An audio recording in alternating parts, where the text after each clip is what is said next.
None of us who care about people experiencing homelessness can solve that problem by ourselves.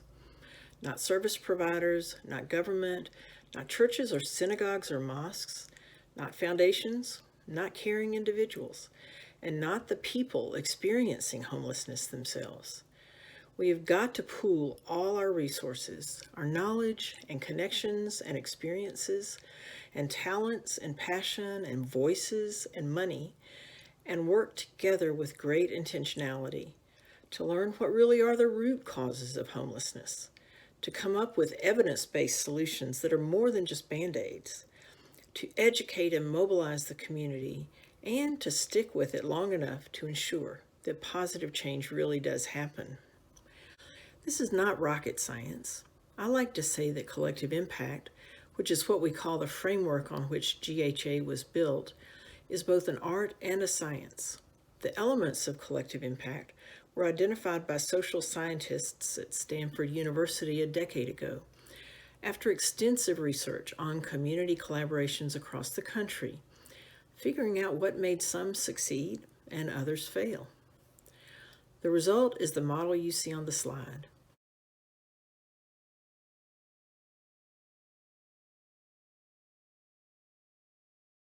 These are what successful efforts have in common. As I said, it's not rocket science, but none of these elements, which sound like common sense, can happen without hard and dedicated work.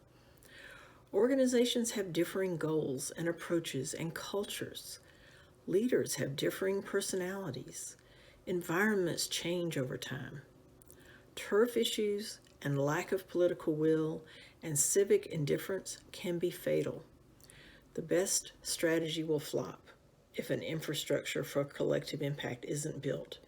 That's what we're doing with the Greenville Homeless Alliance. For me, the real secret sauce is the identification of a backbone organization.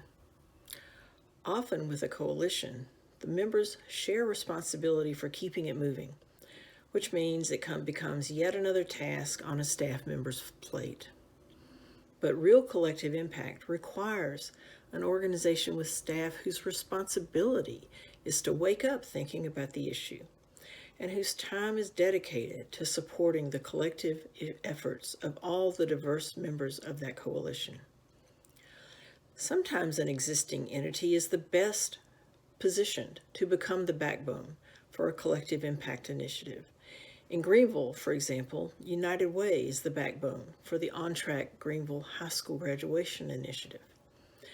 But in the case of tackling chronic homelessness, Greenville needed a new entity, and that's how the Greenville Homeless Alliance was born. We're committed to continuous improvement in the way GHA operates.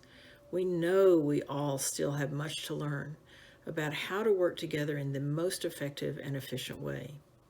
But I'm convinced that the collective impact approach gives us the best chance of actually putting a dent in chronic homelessness.